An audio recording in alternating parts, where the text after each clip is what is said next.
सुप्रभात। Saint Thomas International Study Portal पर एक बार फिर से आपका स्वागत है। प्यारे बच्चों, आज हम लोग कक्षा 8 के हिंदी विषय के पाठ 3 का अध्ययन करेंगे।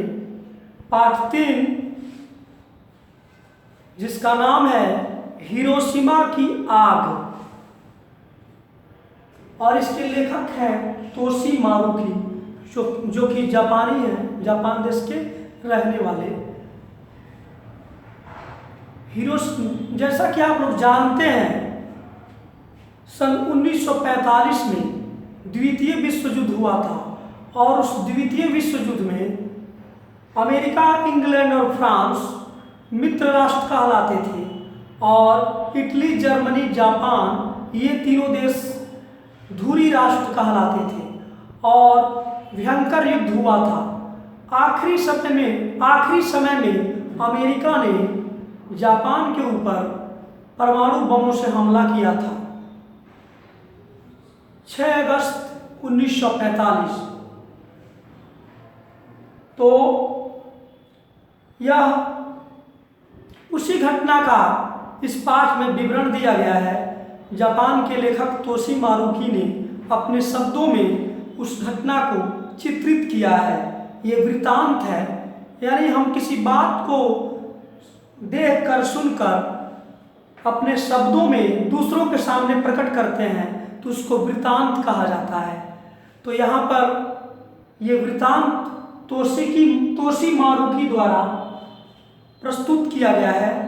तो आइए इस पाठ का अध्ययन करते हैं। पाठ का नाम है हिरोशिमा की आग। पाठ का नाम क्या है? हिरोशिमा की आग। यह पेज नंबर 20 में दिया गया है। 20 पृष्ठ संख्या 20 में दिया गया है। आइए हम लोग इसका अध्ययन करते हैं।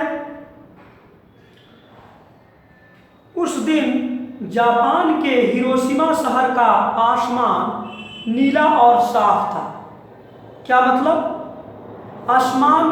जब आसमान में कोई बादल नहीं रहता है तो आसमान बिल्कुल साफ सुथरा और नीला दिखाई देता है। तो ठीक वैसा ही उस दिन भी हिरोशिमा का आसमान नीला और साफ था। सूरज चमक रहा था। लोग बसों और ट्राम कारों में बैठकर काम पर जा रहे थे।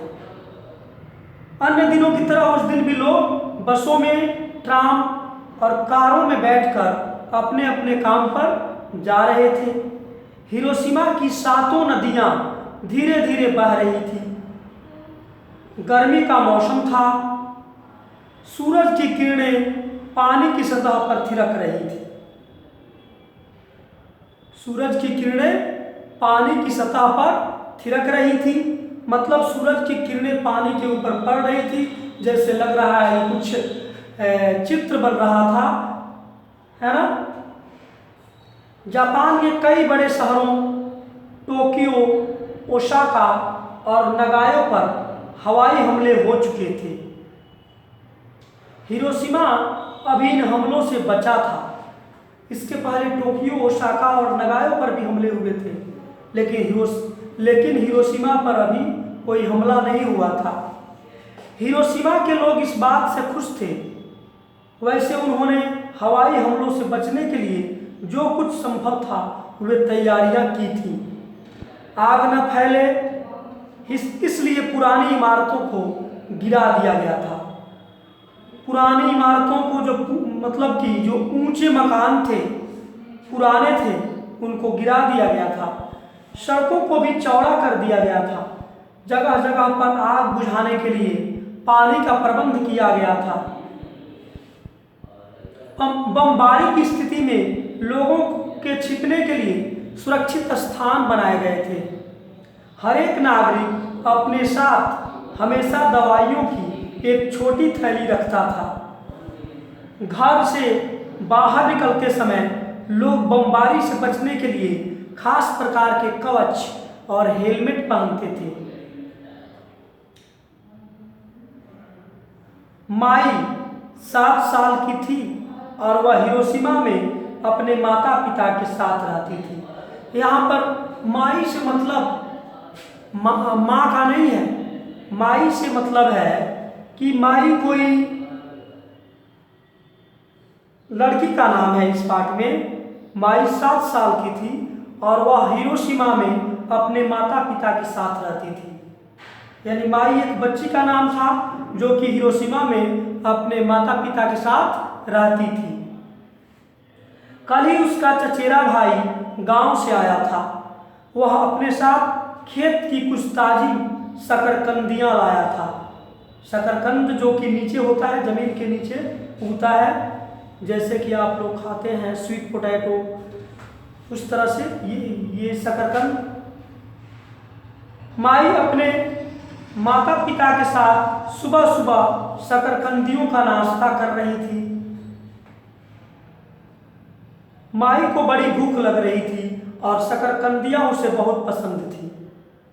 माई जो एक बच्ची का नाम है, 7 साल की बच्ची, उसको भूख लगी थी और शकरकंदी उसे पसंद थी। तभी अचानक एक भयंकर हादसा हुआ। अचानक एक भयंकर हादसा हुआ। चारों ओर आंखों को चौंधा देने वाली बिजली कड़की। बिजली पहले नारंगी फिर सफेद रंग की हो गई। ऐसा लगा जैसे हजारों बादलों से एक साथ बिजली गिरी हो।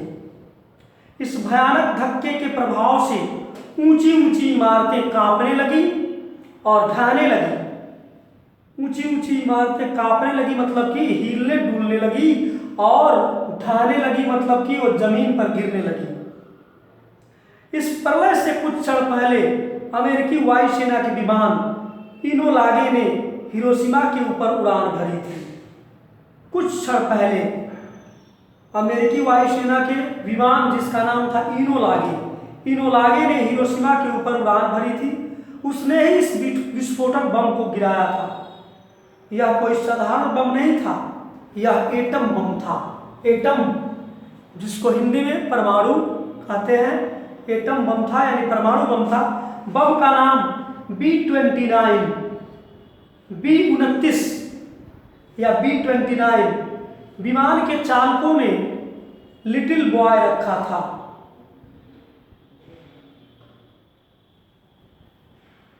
B-29 का नाम उसके विमान चालकों ने लिटिल बॉय रखा था। लिटिल बॉय हिरोशिमा शहर पर 6 अगस्त 1945 को सुबह 8:15 पर गिरा। सुबह के समय में 8:15 पर हिरोशिमा शहर पर 6 अगस्त 1945 को जो बम गिरा, जो परमाणु बम गिरा, उसका नाम लिटिल बॉय रखा गया था। लिटिल बॉय विमान चालकों ने रखा था। वास्तविक नाम उसका था B-29। बम के विस्फोटक के धक्के से माई तुरंत बेहोश होकर गिर गई।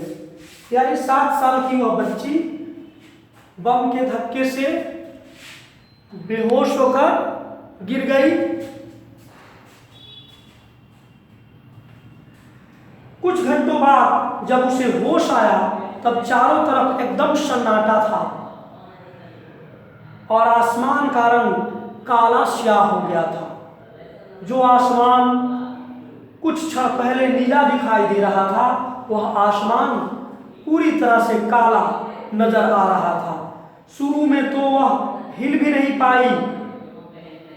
वह सब और चीजों को जलता देखकर डर गई।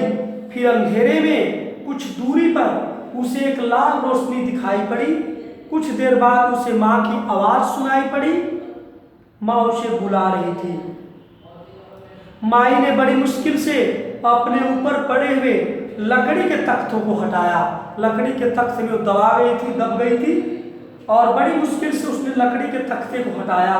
तब तक माँ उसके पास दौड़ी हुई आई और उसे अपने गले से लगा लिया। हमें जल्दी करनी चाहिए, माँ ने कहा। देखो तुम्हारे पिता आग में कितनी बुरी तरह से फंसे हैं। कुछ देर तक तो माई और माँ आग का भयानक तांडव देखती रही और प्रार्थना करती रही। फिर माँ तेजी से लपटों में घुसी और पिता को सुरक्षित बाहर लाई। अच्छी तरह से पिता की हालत का मुआयना करके, अच्छी तरह से पिता की हालत का मुआयना करके, यानी अच्छी तरह से उनकी हालत देख करके माँ ने कहा, बहुत बुरी तरह से जल गए हैं। फिर उन्होंने अपने किमोनो के कमरबंद को खोला। किमोनो क्या होता है जी? किमोनो जापान में रहने वाली जो औरतें होती हैं, घुटने तक एक कपड़ा पहनती हैं, है ना? घुटने तक, सर से लेकर घुटने तक एक कपड़ा होता है जिसका नाम किमोनो है, जापान की औरतें पहनती हैं। ठीक है, तो माँ ने क्या किया? किमोनो के कमरबंद को खोला और उससे अपने पति के शरीर पर पट्टी बांधी। उसके बाद उन्होंने पति को पीठ पर उठाया और माई का हाथ पकड़कर दौड़ने लगी। नदी की तरफ चलो, हमें जल्दी से जल्दी नदी पर पहुंचना है, माँ ने आदेश दिया। तीनों तेजी से, मतलब माँ, बेटी और उसके पिताजी, तीनों बहुत जल्दी से नदी के अंदर कूद पड़े। कूदते समय माँ को माई का हाथ छोड़ना पड़ा। माई-चान, मुझे कसकर पकड़े रहो, माँ चिल्लाई। जापानी भाषा में माई तो नाम था उस बच्ची का जो 7 साल की थी, है ना? उसकी माँ आवाज दी, माई-चान, मुझे कसकर पकड़े रहो। माँ चिल्लाई। आग से बचने के लिए भागने वालों की लंबी भीड़ थी। माई ने देखा कि बहुत से बच्चों के पूरे कपड़े जल गए थे। माई जो 7 साल की बच्ची थी, उसने क्या देखा कि बहुत से बच्चों के पूरे कपड़े जल गए थे और उनके ओंठ और आंखों की पलकें फूल गई थी। वे इधर उधर भटकते और चिल्लाते हुए भूतों जैसे लग रहे थे। कैसा भयानक दृश्य! कुछ लोग इतने कमजोर हो गए थे कि वे सीधे मुंह के बल जमीन पर गिर पड़े। मुंह के बल जमीन पर गिर पड़े, इतने कमजोर हो गए थे। बाकी लोग उनके ऊपर गिर गए। हर तरफ लोगों के ढेर थे। माई और उसके माता पिता ने पलायन जारी रखा। पलायन जारी रखा, पलायन का मतलब क्या है? चलना जारी रखा, भागना जारी रखा, है ना? माई और उसकी माँ, पिताजी क्या करने लगे? पलायन जारी रखे। जल्दी ही उन्होंने एक दूसरी नदी को पार किया। नदी के किनारे पर पहुंचते ही माँ ने पति के शरीर को तट पर रखा और वह खुद उसके पास ढक गई। माई को अपने पैरों के पास कोई चीज जलती हुई महसूस हुई। टप टप, वह एक चिड़िया थी, एक नन्ही सी अबाबिल चिड़िया, जो कि उसके पैरों के पास जलती हुई गिरी थी। उसके पंख जल गए थे और वह उड़ नहीं पा रही थी। लड़खड़ाते हुए टप टप करके चल रही थी। छोटी सी चिड़िया जिसका नाम अबाबिल चिड़िया है ना।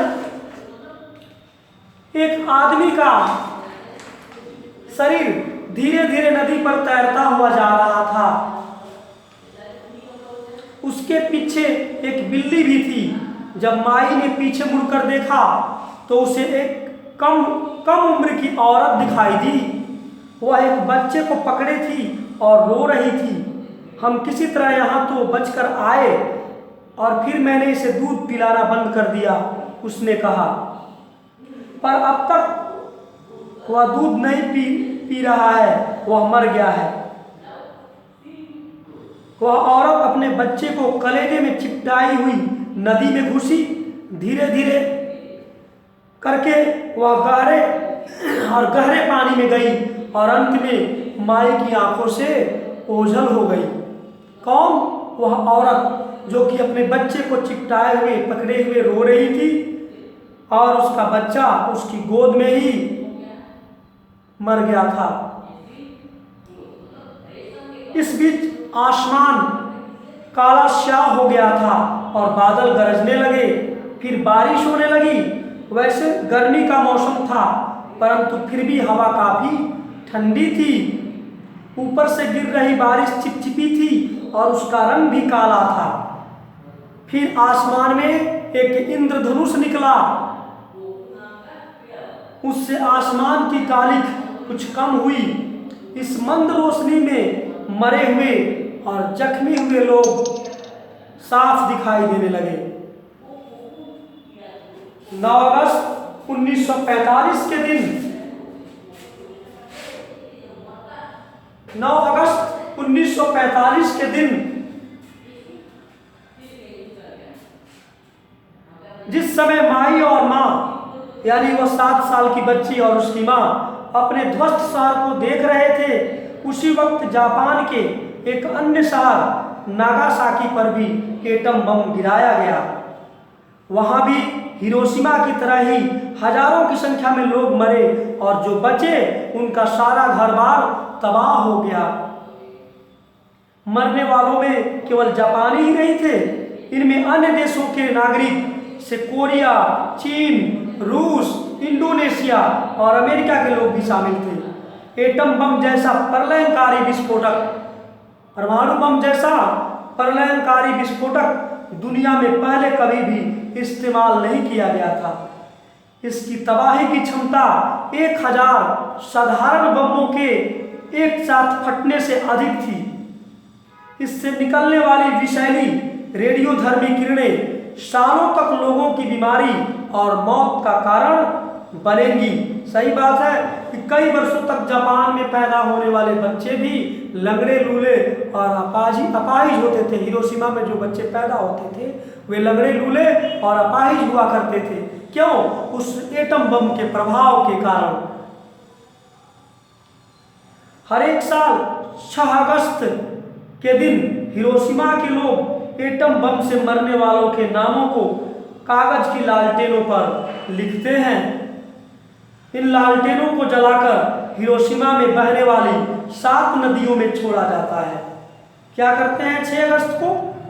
6 अगस्त के दिन हिरोशिमा के लोग एटम बम से मरने वाले लोगों के नामों को कागज की लालटेन पर लिखते हैं और इन लालटेनों को जलाकर हिरोशिमा में बहने वाली 7 नदियों में छोड़ा जाता है। धीरे धीरे ये नदियां अपने साथ मरने वालों की याद में बनी लालटेनें लेकर